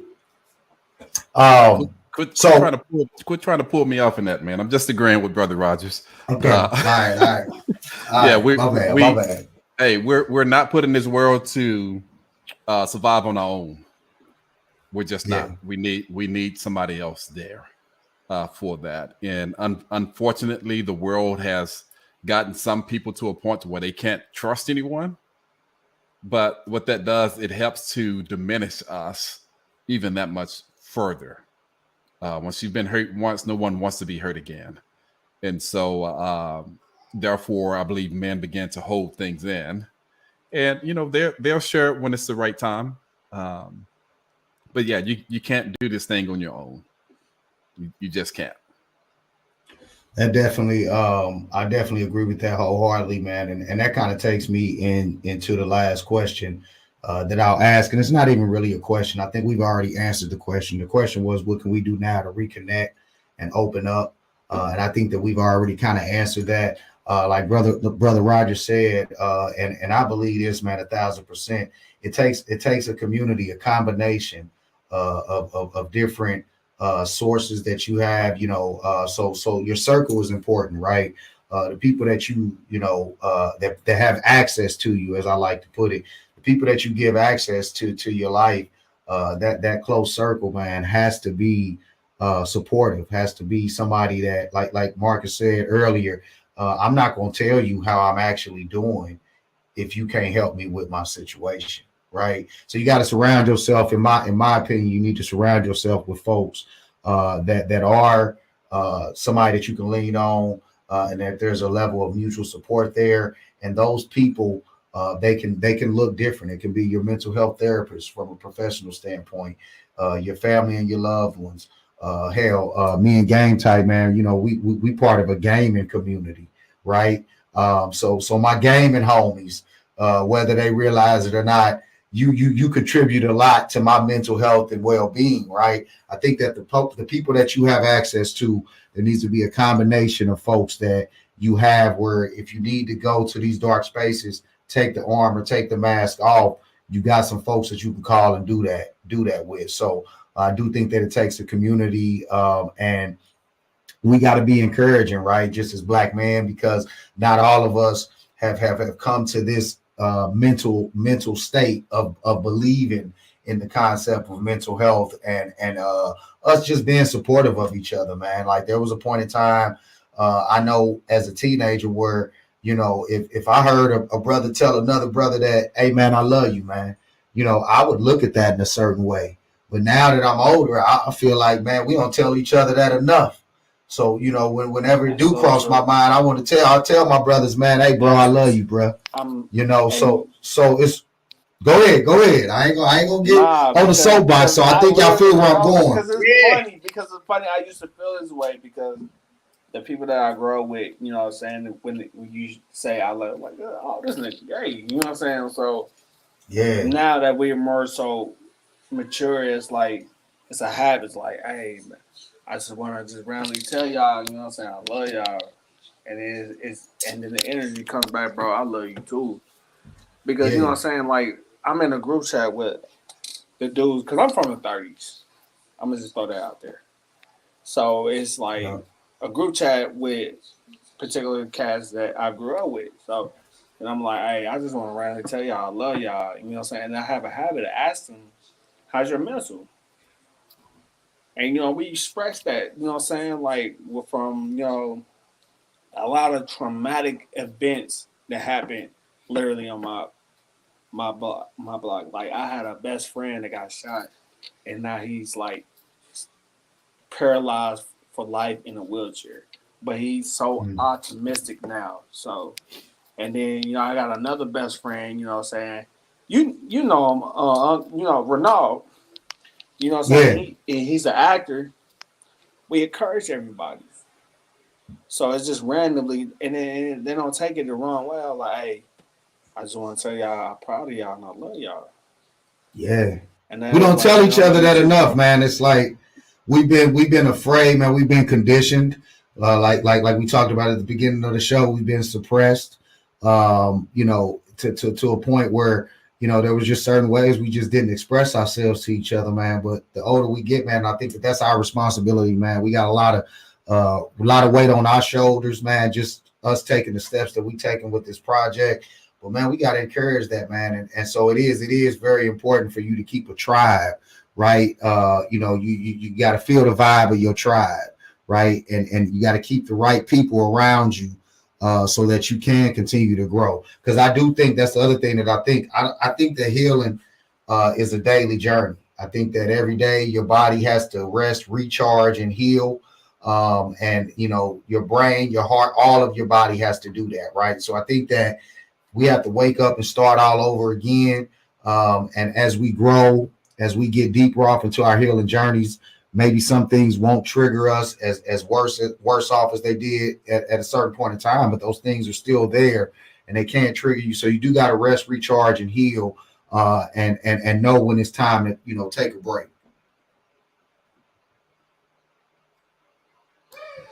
So I was going to share your question, and I'm sitting up here pondering what can we do now to reconnect and open up. One of the first things I believe we have to do is try to let things go. If it's traumatic, it's already there in our psyche, and just because it's there in our psyche doesn't mean that we have to do any extras. It's already there, so we have to don't give it no power. Don't have to give it power. It's there. It's there. That's something that I'm learning, man. Like it's been tough. That's probably been the biggest thing that I have to continue to remind myself of, man. And you know, I'll spend just a couple of minutes here, and then we'll start to wrap it up. But you know, one of the self-help books that I'm reading, man, always talks about the concept of the only thing that really has power is your present moment, right? The past is, you know, we're no longer in that moment. It has no power. The future hasn't happened yet, right? So we do a lot of worrying about trying to guess and predict what's going to happen if I don't do A, B, C, or D. But we're giving that more power than we need to. What really matters is your present moment, right? And so that's something that I've been trying to, like you said, Marcus, man, it's hard. But I've been trying to learn how to let things go from my past that sometimes I continue to give power. Yep. It's doable, bro. And I'm saying that from experience. So roughly about the age of 13, grew up in West Dallas, Texas. Grandmother lived 2 doors down from a family that killed her son. This is my 7th grade year. I missed the whole school a whole week of school because of things that was in my head and just anger. Killed him in the street. Family jumped on him. And so had I not let that go, years down the line, so this happened when I was roughly 13 or so, 12 or 13. And as a little boy, man, that's traumatic.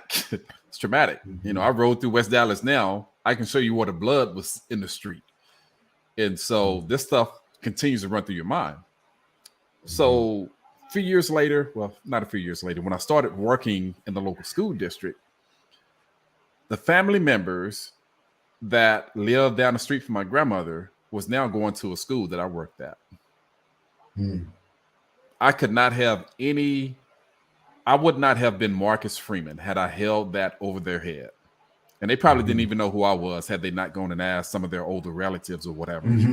But I wouldn't be able to do my service to the community and to that family. And that's hard, bro. That's hard. I mean, this is somebody that you love and a family member. And now I got to sit up here and serve you because I'm in the line of serving people. I can't allow one incident in my past to keep me from serving people if that's my passion. Even when they cause you harm. That you talk about hard, but also you talk about doable. You talk about doable, you know. So knowing the situation and knowing that I have experienced it, hey, sometimes that's the best teacher. And I've had to call on some powers that were beyond me because I'm vengeful. You know, for sure. You know, so my whole point in saying that sometimes you just got to let it go, bro. Let it go. And it's don't give it power by acknowledging it. Don't give it power by acknowledging it. You got a calculator, the old school calculators, or even take your phones. If it's not responsive, what do? You throw it down and you go to the next thing. But if that phone is responding, you keep it. You got power. You gave it power. Yeah, it's got power. Yep. So just ignoring it and you know, letting it go, bro. That's one of the first things that we have to do, and that's not an easy thing, but it is doable. For sure. Anybody else want to chime in before we get into our fact check? Yeah, the thing I'll add on to that is it depends on, like, in terms of like letting things go. A lot of times when we talk about trauma, we talk about the past intruding literally on the present. So I, as a trauma therapist, I have a slight beef with the term post-traumatic stress because it implies that I know it's talking about, you know, it's talking about trauma, this stuff, the reaction that happened after trauma and everything else, but it also implies that like this past event is now just haunting you. But in reality, from a brain scan standpoint, it's literally intruding on your here and now. So it changes how you think. It can change how you emote. It can change what your sensations do. Your body really does believe that that threat is happening in real life. So we talk about like letting go. It's about the idea of trauma therapy. Its core is about stabilizing the person and allowing that person to allow that memory to float back to the past where it belongs. So that person can live not in fight or flight or not in freeze. And we'll get into it when we talk about the fact check. But like, you know, we have one of the highest black people and black men in particular, we have one of the higher instances of PTSD. And so when we talk about that kind of thought process, you know, the things that are protective factors for like any mental health diagnoses are about like what resources do you have at that present moment, because certain things have a higher incidence of really traumatizing someone. And so when we talk about being traumatized, and I understand like in colloquial sense in terms of how trauma shows up, like in our popular terminology, we think about, oh, this is a really emotional event. But trauma in and of itself, it really does reshape how your brain functions at that moment. So we're talking about flashbacks, nightmares. We're talking about mood shifts and how we think and things along those lines. So the supports we offer to folks in that situation is like, I had many a soul come to me and say, how do I let this go? How do I do how? Yeah. How do I go about doing this? And, you know, what I want to tell you guys is like in general, like if you have any of those situations as a whole that are haunting you in that sense, where you're like, I can't sleep, all that kind of stuff. There are multiple different options in terms of like treatments. This is not like it was 30 years ago where we only got one or two ways to treat this stuff. Like, and a lot of them are, it really is a grab bag determining like which one help. I know the ones that I specialize in, but there are other ones that other clinicians specialize in. And I have a resource. When we get to that point, I have a resource for you guys in case you're looking for a clinician who looks like you. Because there's a whole collective. Yeah, let's get into it now, man. That's a good transition. So let's get into our fact check. This is a segment of the show where we want to share resources, information, any testimonials related to healing and trauma. Well, Brother Rogers, you got the floor, man. Go ahead and take over here, man, and take us out. All right. So the first thing I want to say is that, like, when it comes down to the stuff that's sitting here, is like we as a people, as Black folks in general, we have a similar rate of mental health diagnosis as every other race here in America. Now, so people think, oh, we don't have this kind of problems. We actually do. We actually do. We and like you guys said, we have like different ways of like naming it. Oh, well, it's bothering my nerves, that kind of stuff. But identifying them is like, hey, this is something where my mental health is struggling right now.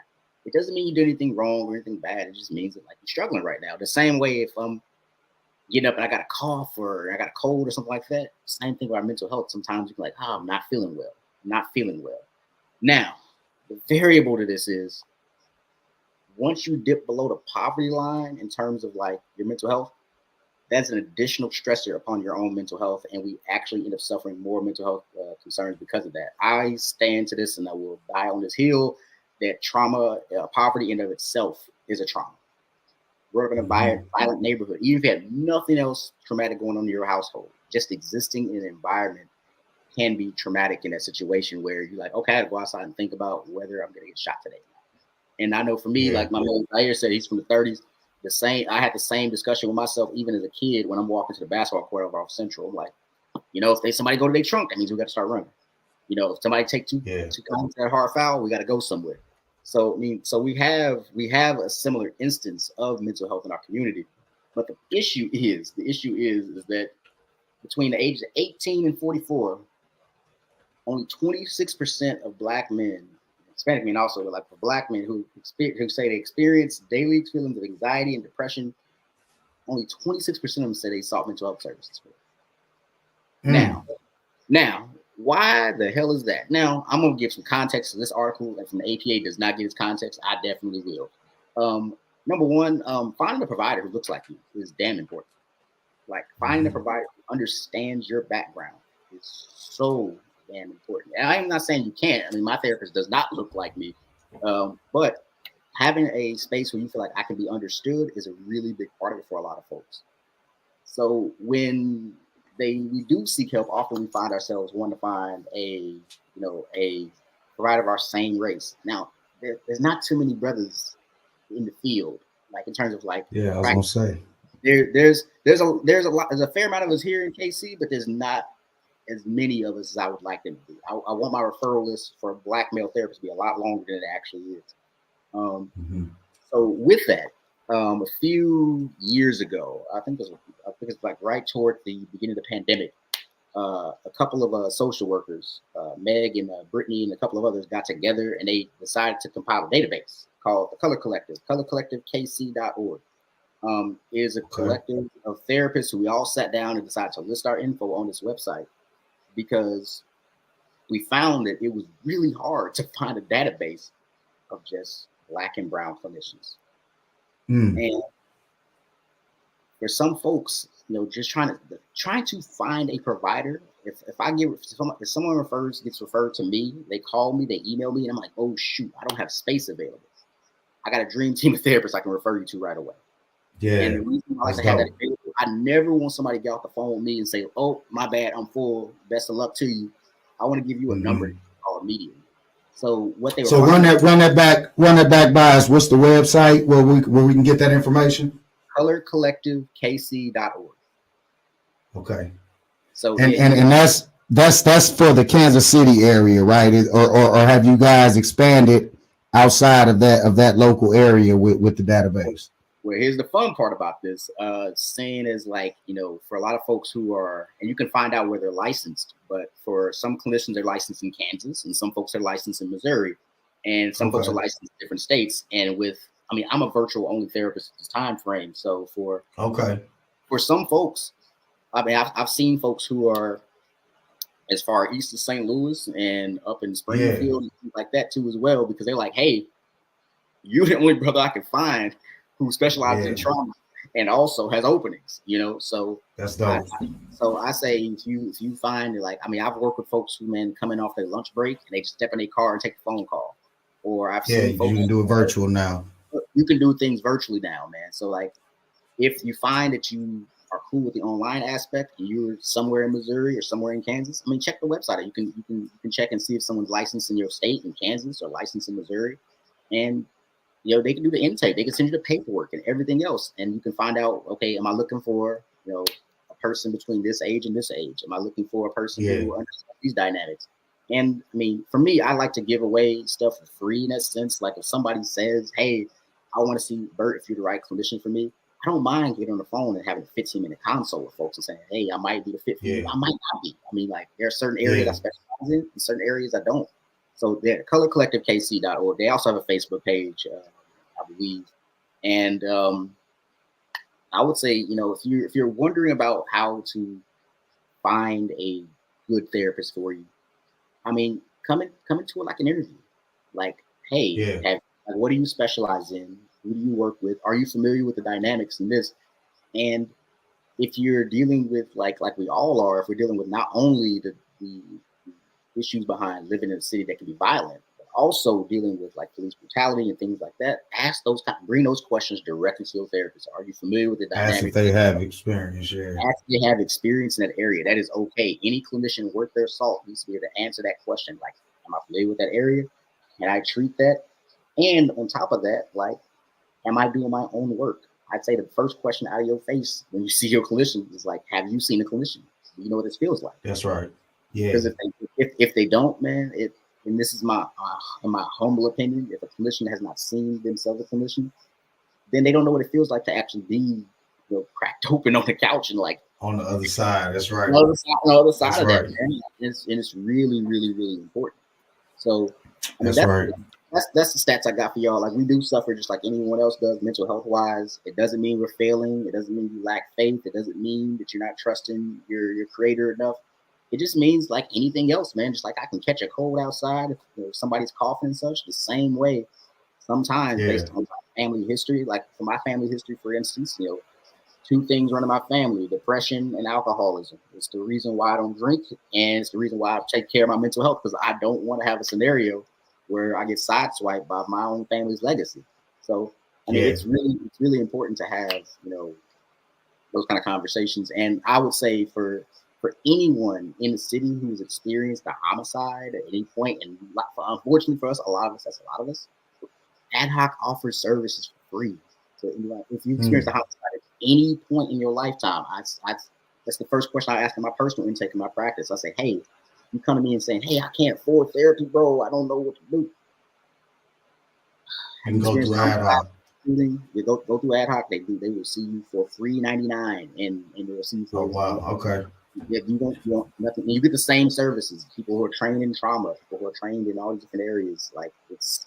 And you don't have to fool with the administrative side of ad hoc. It literally just says, hey, that's just a grant that funds it, and it's a group of clinicians who are dedicated to helping our people. So I would say that. And for me, myself, I can say as a clinician, even though I don't have as many spaces open as I would like to, I do offer I keep one free spot available every month for one client, just in case. And I have 5 low-cost spots available too. I work with folks' finances because we need the help. And I don't want to have it. I've personally decided I don't want to have, the therapeutic aspects locked behind some paywall. I don't want someone walking in and saying, yes, I will have my private pay fee where I can charge folks, but if I have spots open, if I have someone who needs the help, I can direct them to a bunch of different resources. If I can't help you, somebody else can. I ain't the only clinician on earth. No doubt. That's good information, man. We appreciate you, Brother Rogers, for that information. And I appreciate for everybody for tuning in tonight, man. I appreciate all of you brothers for hopping on the panel with us tonight for this first episode of the Blacked Out Couch. We will be doing this throughout the rest of the year. And again, it'll be every other episode where you'll see us. So the next episode that you see, episode 2, you'll see the panel of women. We got to get a Sisters Daytime to come in and decompress and start their conversations. And I'm super excited to see, what they come up with. So we'll tune in for that. So that'll be a couple of weeks from tonight. Now, next week, what we'll be doing is a Clubhouse room. So make sure y'all follow us on Clubhouse at AM Publishing. We're going to be doing a Clubhouse room where we'll do kind of a follow-up conversation with this, based off of this particular episode. And we'll do those follow-up rooms the same way as we're doing the episodes. So when we do the follow-up room next week, the follow-up for episode 1, it'll be basically man only. We'll allow women to come into the room, but we'll be very selective with giving them the microphone and allowing them to speak. And that same process will just kind of repeat itself going forward. So I appreciate everybody for coming out. We will see you guys in about a month or so. We'll have the next episode for the man, but stay tuned for episode 2 for the women coming up. And I hope we heal. It was a lovely night, man. Y'all give yourselves a hand, man. It took a lot of fucking courage and bravery, man, to get out here and take this first step, man. And I'm proud of us all for it. Definitely. I appreciate all y'all, man. It's an honor doing this with y'all. Real talk. Same here, man. Same here. Appreciate all you fellas. Hey, Likewise. appreciate it. Peace and blessings, man. Peace and blessings. Appreciate it. Y'all stay encouraged, man. We look forward to seeing y'all next time. Absolutely. Hey, I love y'all. Y'all be safe out there. Love y'all. Take care, bro. Love you too, bro. Love y'all too. For sure. Peace out. Love you more.